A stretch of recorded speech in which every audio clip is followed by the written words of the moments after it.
बेरोज़गारी और पलायन बिहार में सबसे बड़ा मुद्दा है। इसके लिए आपको बिहार के गांव में जाने की ज़रूरत नहीं है, वो तो आप दिल्ली में बैठकर भी बात कर सकते हैं।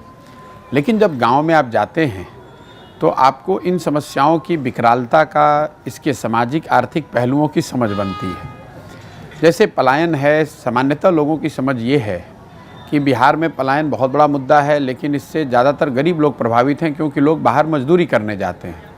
लेकिन जब आप गांव में जाएंगे तो आपको पता चलेगा कि ये ऐसी समस्या है जिससे समाज का कोई वर्ग अछूता नहीं है। अगर आप गरीब घर के हैं तो आपके बच्चे मजदूरी करने के लिए बाहर जा रहे हैं। अगर आप आर्थिक तौर पर थोड़े समृद्ध हैं तो आपके बच्चे पढ़ाई करने के लिए या नौकरी करने के लिए बाहर जा रहे हैं। अगर आप गांव में जाएंगे तो आपको सिर्फ महिलाएं मिलेंगी, बच्चे मिलेंगे और बूढ़े लोग मिलेंगे। करीब 40 से 50% जो नवयुवक हैं वो बिहार के बाहर रह रहे हैं। जिन प्रखंडों में, पंचायतों में बाढ़ की समस्या है वहाँ पर ये 70-80% भी हो सकता है। पलायन यहाँ के जीवन की सच्चाई बन गई है। इसका सामाजिक पहलू ये है कि लोगों के मन से धीरे धीरे, चूँकि इतने लंबे समय से पलायन इतना बड़ा मुद्दा रहा है, परिवार की जो संकल्पना है वही ख़त्म हो गई है।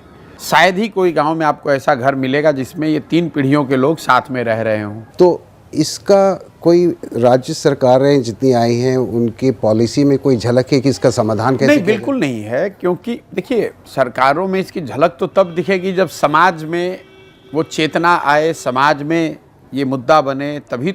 देखिए, राजनीतिक मुद्दा तो वही बनता है जो समाज में मुद्दा होता है। समाज में एक तरीके से इस बात की स्वीकार्यता हो गई है कि जो हमारा बच्चा बड़ा होगा, जवान होगा तो वो बाहर नौकरी करने जाएगा, और लोगों ने उसको अपने जीवन की सच्चाई मान ली है।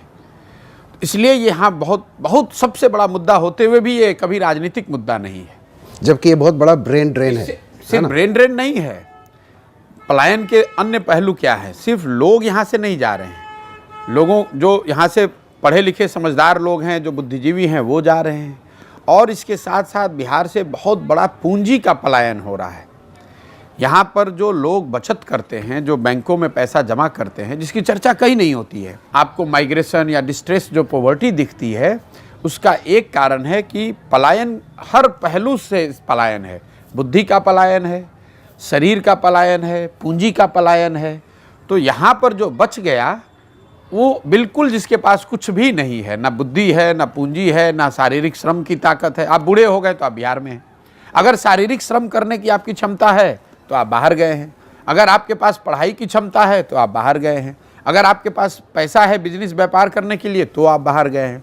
तो बिहार में बचा कौन?